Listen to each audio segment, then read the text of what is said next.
আসসালামু আলাইকুম রহমতুল্লাহ। সম্মানিত দর্শক শ্রোতা এবং শিক্ষকবৃন্দ, যারা আমার এই ভিডিও দেখছেন তাদের সবাইকে জানাচ্ছি অনলাইন ক্লাস একাডেমির পক্ষ থেকে শুভেচ্ছা এবং স্বাগতম। আজকে আমরা যে বিষয়টা দেখব সেটা হচ্ছে 2022-23 শিক্ষাবর্ষে যারা বর্তমানে নবম শ্রেণীতে অধ্যয়নরত তাদের এসএসসি পরীক্ষার জন্য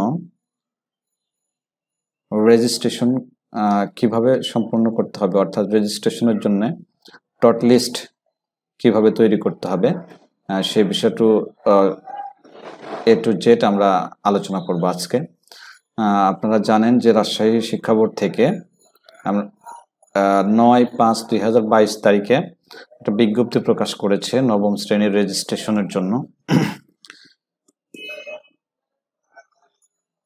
সেই বিজ্ঞপ্তিতে বলা হয়েছে যে অনলাইনের মাধ্যমে অর্থাৎ সোনালী সেবার মাধ্যমে টাকা দেওয়ার জন্য শেষ সময় হচ্ছে 18/5/2022, যেটা এখন শেষ হয়ে গেছে, আর বিলম্ব ফি সহ হচ্ছে 31/5/2022। এটা এখনো চলমান আছে, কারণ পরবর্তীতে সময়টা বাড়ানো হয়েছে, অর্থাৎ 30/6/2022 করা হয়েছে। আর এই তারিখটাও বাড়ানো হয়েছে, এই তারিখটাও 30 তারিখ পর্যন্তই আছে, 30/6/2022 পর্যন্ত। আর অনলাইনে নিবন্ধনের কাজ এখনো শুরু হয়নি, তবে যখন শুরু হবে তখন আমরা অবশ্যই অনলাইনে কিভাবে রেজিস্ট্রেশন করতে হয় সেই বিষয়টাও আমরা এই ভিডিওর মাধ্যমে প্রকাশ করব। আর হার্ড কপি জমা দেওয়ার তারিখটা এখন এটাই আছে। তো এই টট লিস্ট তৈরি করার জন্য যেটা করতে হবে সেটা হচ্ছে যে প্রথমে আগে আপনার যতজন শিক্ষার্থী আছে সেই জন্য সোনালী সেবার মাধ্যমে ব্যাংকে টাকা জমা দিতে হবে।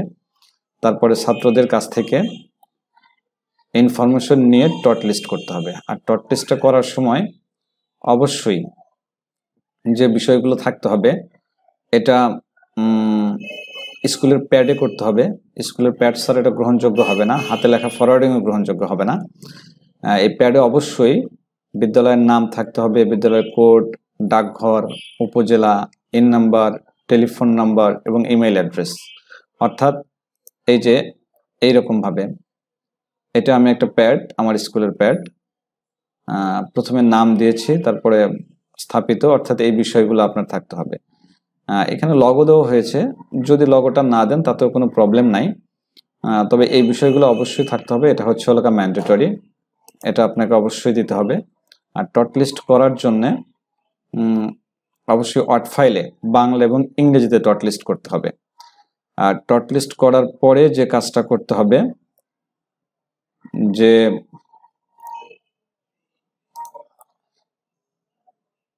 এই যে শিক্ষার্থীদের নিবন্ধন সংক্রান্ত ফিসের যে বিবরণটা আছে, এই বিবরণের এই ছকটা পূরণ করে টট লিস্ট যখন কেন্দ্রের মাধ্যমে জমা দেবেন তখন এটা ইনক্লুড করে দিতে হবে, এটার আসল কপিটা ইনক্লুড করে দিতে হবে। এখানে লিখতে হবে বিদ্যালয়ের নাম, বিদ্যালয়ের কোড নাম্বার, ডাকঘর, উপজেলার নাম, উপজেলা কোড, জেলা, মোবাইল নাম্বার, ইমেল অ্যাড্রেস, ছাত্রের সংখ্যা, এখানে ছাত্রীর সংখ্যা, ইন টোটালি মোট এইখানে লিখবো। আর এগুলো হচ্ছে প্রত্যেকটা শিক্ষার্থীর প্রতি যে চার্জটা, সেই এই চার্জটা দিয়ে ইন টোটাল টাকাটা এখানে উল্লেখ করতে হবে। আর সোনালী সেবার রসিদের নাম্বার এইখানে উল্লেখ করতে হবে। তো অনেক সময় আমাদের দেখা যায় যে সোনালী সেবার রসিদ একটা অথবা দুইটা হয়ে যায়, তাহলে অবশ্যই এখানে একটা বা দুইটা রসিদ, সেই নাম্বারটা আমাকে এখানে দিতে হবে। তো এটা দেখলাম হচ্ছে সোনালী অর্থাৎ রেজিস্ট্রেশন সংক্রান্ত যে বিজ্ঞপ্তি প্রকাশ করেছে রাজশাহী শিক্ষা বোর্ড এবং কি কি নীতিমালা দিয়েছে সেটা আমরা এতক্ষণে আলোচনা করলাম। এখন আমরা একটু আলোচনা করব যে টট লিস্টটা আমরা কিভাবে তৈরি করব এবং টট লিস্ট তৈরি করার জন্য কি কি লাগবে। আর সেই জন্য আমি একটা টট লিস্ট তৈরি করে রেখেছি আপনাদের সুবিধার জন্য। এইটা হচ্ছে আমার টট লিস্ট। এই টট লিস্টটা আপনারা যেন ব্যবহার করতে পারেন সেজন্য এই টট লিস্ট আমি ভিডিও ডেসক্রিপশনে আমি এই ফাইলের একটা লিঙ্ক দিয়ে দেবো, ড্রাইভ লিঙ্ক, সেখান থেকে আপনারা এটাকে ডাউনলোড করে নিজের মতো করে এডিট করতে পারবেন এবং ব্যবহার করতে পারবেন। তো এটা হচ্ছে আমার প্রতিষ্ঠানের প্যাড। এই প্যাডে অবশ্যই এই জিনিসটা থাকতে হবে। তবে প্রথম পেজে যদি এই জিনিসটা রাখেন আর অন্যান্য পেজে যদি এই জিনিসটা না রাখেন তাহলে কিন্তু কোনো প্রবলেম নাই। আবার আপনি যদি মনে করেন যে না আমি প্রত্যেকটা পেজেই আমি প্রতিষ্ঠানের এই প্যাডের এই বিষয়টা ব্যবহার করবো, অর্থাৎ প্যাডটা ব্যবহার করব, তাহলে প্রত্যেকটা পেজেই আপনি এটা রাখতে পারেন। এর জন্য আপনার স্কুলের নামটা একটু বড় বড় করে লিখতে হবে এবং বোল্ড করে দিতে হবে। আর এগুলো আপনার সুবিধা মতো যেরকম দিলে আর কি ভালো লাগে সেভাবে করবেন। তবে এইখানে যে আপনার লগো আছে, লগোটা ব্যবহার না করলেও কিন্তু চলবে, সেটা আমি এর আগেও বলেছি। স্মারক নাম্বার, তারিখ।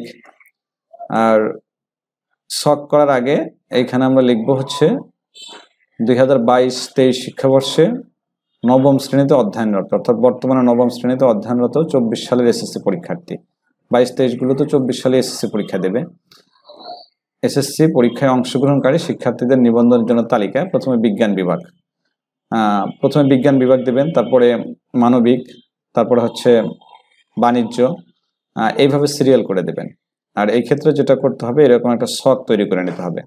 আমরা টেবিল থেকে গিয়ে এরকম একটা শক তৈরি করে নেব। শকের প্রথমে থাকবে ক্রমিক নাম্বার, জেএসসি রেজিনম। রেজিনমের এইখানে কিন্তু রোল নাম্বারও থাকবে। তো যেহেতু পরীক্ষাটা হয়নি, এখন আমরা রোল নাম্বারটা পাই নাই, সেজন্য রোল নাম্বারটা এখানে দেওয়া হয়নি। যদি রোল নাম্বারটা না দেয় সেই ক্ষেত্রে রেজিস্ট্রেশন দিয়েই কিন্তু নিবন্ধন কার্যক্রমটা শেষ করতে হবে। তো রোল নাম্বার অবশ্যই দেবে। সুতরাং এইখানে জেএসসি রেজি এবং রোল এই দুইটা বিষয় লিখতে হবে।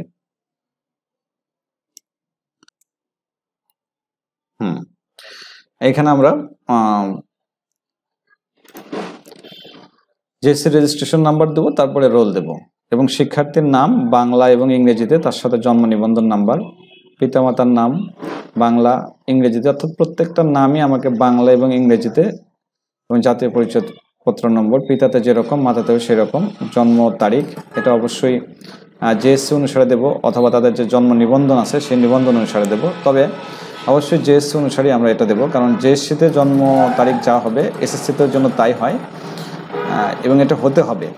এটা খুব একটু ভালোভাবে খেয়াল করে দেখতে হবে। শ্রেণী রোলের এই জায়গায় যেহেতু প্রত্যেকটা প্রতিষ্ঠানে কিছু কিছু প্রতিষ্ঠানে শাখা আছে, সেই ক্ষেত্রে রোল এবং তার সাথে শাখা, এ শাখা হোক আর বি শাখা হোক, সেটা এখানে দেওয়া যেতে পারে।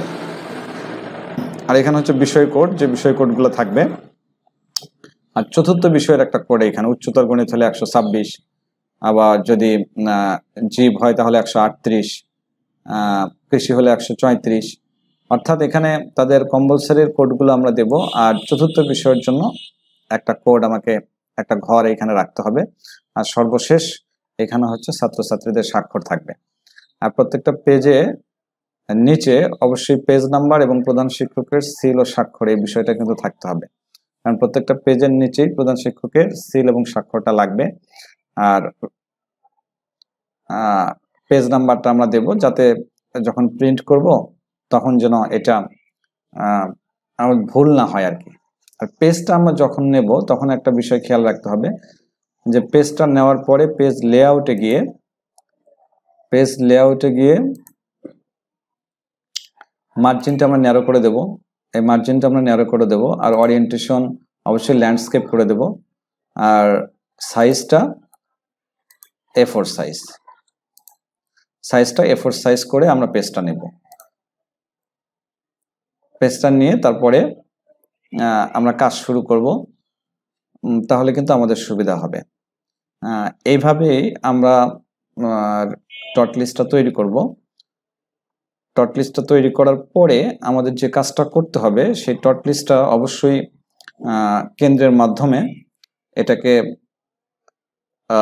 বোর্ডে পাঠাতে হবে। আর বোর্ডে পাঠানোর জন্য এর সাথে আমাদের যে কাগজপত্রগুলো ইনক্লুড করতে হবে, তা হচ্ছে টট লিস্ট দিতেই হবে 1 কপি, তারপরে সোনালী সেবার ফটোকপি একটা দিতে হবে, আর দিতে হবে হচ্ছে আপনার যে পেমেন্ট ভাউচার আছে, সোনালী সেবার যে পেমেন্ট ভাউচার আছে, সেই ভাউচারের 1 কপি এর সাথে ইনক্লুড করে দিতে হবে। আর তার সাথে দিতে হবে হচ্ছে এই যেটা দেখাইলাম, অর্থাৎ এই যে শিক্ষার্থীদের নিবন্ধন সংক্রান্ত হিসাব ছক, এর একটা ছক পূরণ করে কিন্তু এর সাথে জমা করতে হবে। এগুলো দিয়ে আর একটা ফরওয়ার্ডিং দিতে হবে। সেই ফরওয়ার্ডিংটাও কিন্তু অবশ্যই প্যাডের মাধ্যমে হইতে হবে। তাহলে এর সাথে দিতে হবে কয়টা কাগজ? প্রথম হচ্ছে একটা সোনালী সেবার স্লিপ, তারপরে ফরওয়ার্ডিং, তারপরে পেমেন্ট ভাউচার, আর একটা হচ্ছে হিসাব ছক। এই কয়টা বিষয় এর সাথে ইনক্লুড করে, অর্থাৎ টর্ট লিস্টের সাথে ইনক্লুড করে কেন্দ্রের মাধ্যমে এটাকে বোর্ডে পাঠাতে হবে। তো আজকে এই পর্যন্তই। যখন নিবন্ধন কার্যক্রম শুরু হবে তখন আমরা অবশ্যই নিবন্ধন কিভাবে সম্পন্ন করতে হয় এবং চূড়ান্ত তালিকা কিভাবে বের করতে হয় এই সকল বিষয় নিয়ে ভিডিও দেব। এতক্ষণ আমাদের সাথেই থাকেন। পরবর্তীতে ভিডিও পাওয়ার জন্য অবশ্যই চ্যানেলটাকে সাবস্ক্রাইব করে দেবেন। আর যদি কোনো প্রবলেম হয় তাহলে অবশ্যই কমেন্টে জানাবেন। আমরা অবশ্যই তার অ্যান্সার করার চেষ্টা করব এবং সেটা যে কিভাবে সলভ করা যায় সেই সলভের ব্যবস্থাও করব। তো আজ এই পর্যন্তই। ভালো থাকবেন। খোদা হাফেজ।